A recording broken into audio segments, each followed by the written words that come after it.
오늘은 데살로니가 전서 1장 말씀입니다. 오늘도 주시는 말씀의 은혜가 우리 안에 넘치기를 원합니다.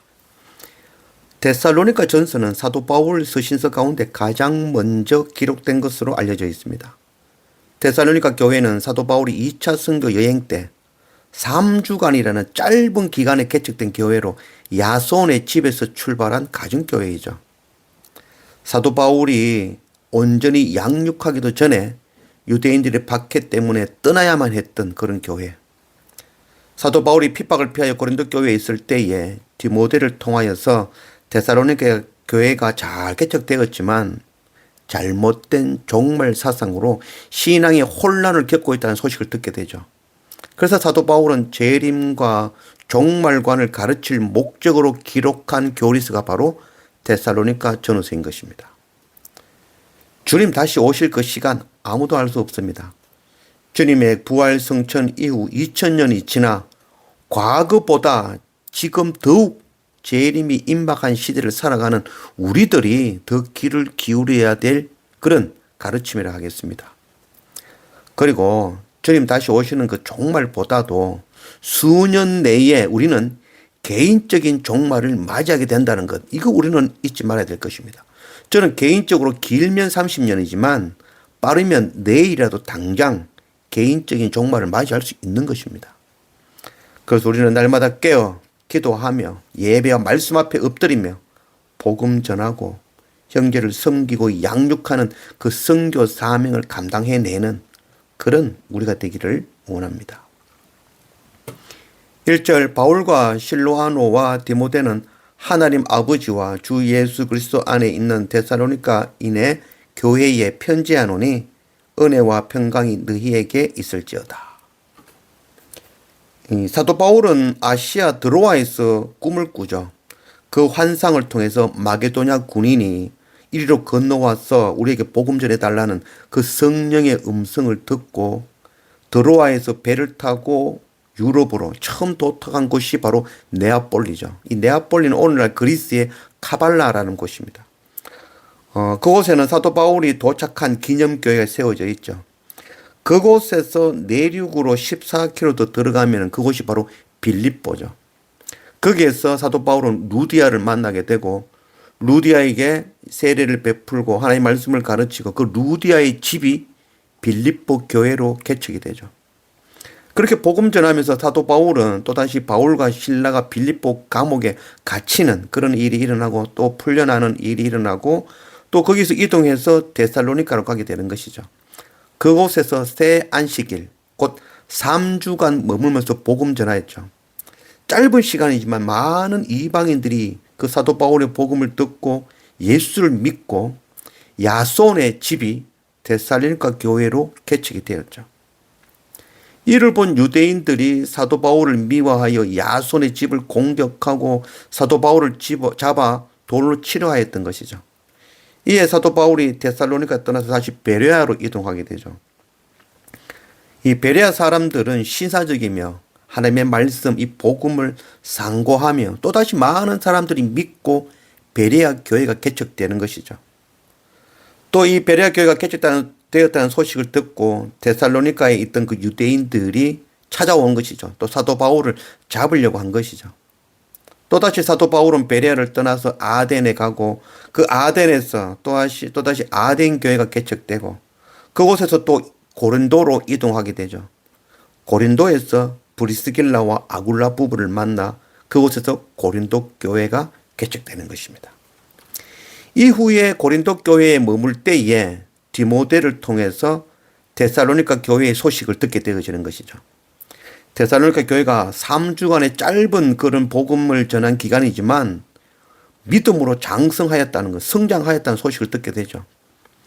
그리고 데살로니가 교회가 그런 극한의 고난 가운데에서도 오직 주님만을 오심을 소망하며 끝까지 믿음 잃지 않고 살아갈 것에 대한 말씀으로 데살로니가 전후서를 기록하여 편지로 보낸 것이죠.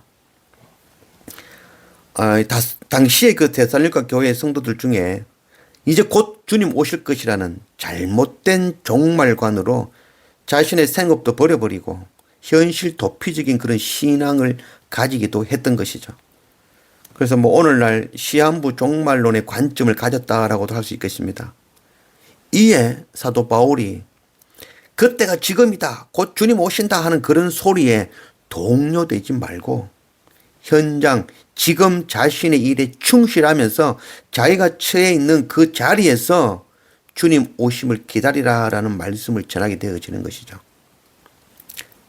데살로니가 후서 3장 10절 우리가 너희와 함께 있을 때에도 너희에게 명하기를 누구든지 일하기 싫어하거든 먹지도 말게 하라 하였더니, 그래서 일하기 싫거든 먹지도 말라는 이 말씀은 뭐 게으른 자에게 하시는 말씀이 아니라 극단적인 종말론자들, 그래서 곧 주님 오실 거니까 일할 필요 없다는 거죠. 그렇게 살아가는 자들, 그들에게 지금 있는 자리에서 성실하게 살아라, 믿음을 지키라, 주님 오심을 소망하면서 지금 그 자리에서 열심히 살아가라는 말씀으로 전하는 것이죠. 이제 앞으로 읽게 될 이 데살로니가 전후서를 통해서 주님 다시 오심을 기다리며 살아가는 것이 무엇인지, 어떤 종말론으로 살아야 될 것인지를 배우는 그런 귀한 시간이 되어지기를 원합니다.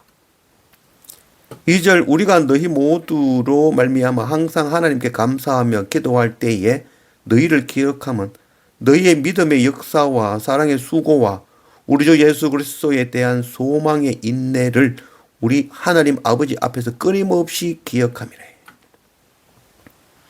믿음의 역사는 뭐 우리의 믿음의 역사를 말하는 것이 아니죠. 주 예수 그리스도를 믿는 믿음으로 우리 가운데 일어나고 되어지는 성령의 역사하심을 말하는 것이죠.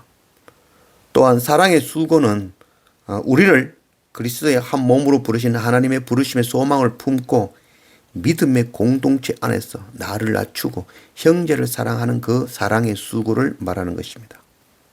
소망의 인내는 믿음의 역사와 사랑의 수고는 평안하고 부족함이 없을 때뿐만이 아니라 어렵고 힘들고 고난당하며 교묘한 속임수가 난무하는 마지막 그때까지 끝까지 주님의 약속을 붙들고 인내하는 소망인 것입니다. 데살로니가 교회는 어렵고 힘든 그 고난과 핍박 가운데에서도 그리스도를 믿는 그 믿음과 성도를 향한 그 사랑의 수고를 하며 다시 오실 주님만 소망하며 인내함으로 믿음 위에 굳게 서는 그런 교회였습니다. 우리가 바로 이런 교회가 되어지기를 원합니다. 4절 하나님의 사랑하심을 받은 형제들아 너희를 택하심을 아노라. 지금 하나님의 사랑을 받는 데살로니가 교회는 유대 율법주의자들의 공격으로 그 심한 핍박을 당하고 있는 상황이죠. 이런 데살로니가 교회를 향하여서 사도 바울은 하나님의 사랑을 받는 교회다라고 말씀하고 있는 것이죠. 복음과 함께 고난받는 것, 이게 바로 하나님의 사랑을 받는다라는 것입니다. 사도 바울은 이런 핍박 가운데 있는 데살로니가 교회의 성도들에게 하는 말이 택하심, 너희를 택하셨다라고 전하고 있는 것이죠. 우리는 보통 이제 고난을 당하면 뭐 병이 들거나 뭐 어려운 일을 당하게 되면 아이고 하나님이 나를 치셨다, 하나님께서 나를 버리셨다고 생각하죠.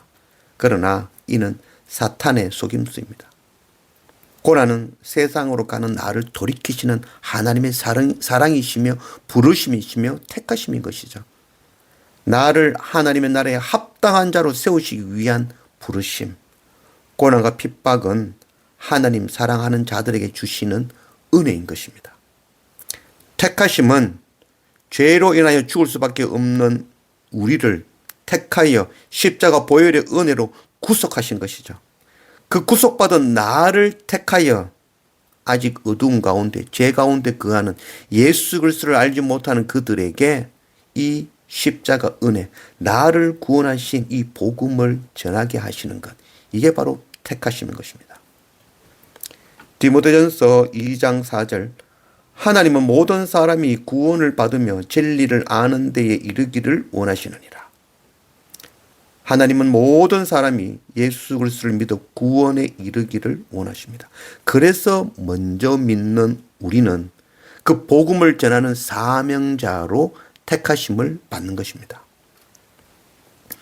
열방과 형제를 위하여 우리를 먼저 택하셨으니 수년 내에 우리는 개인적인 종말을 맞이하게 된다는 이 사실을 알고 더욱 깨어 기도하며 복음 전하는 그 부르심의 사명 감당하는 그런 우리가 되어지기를 원합니다.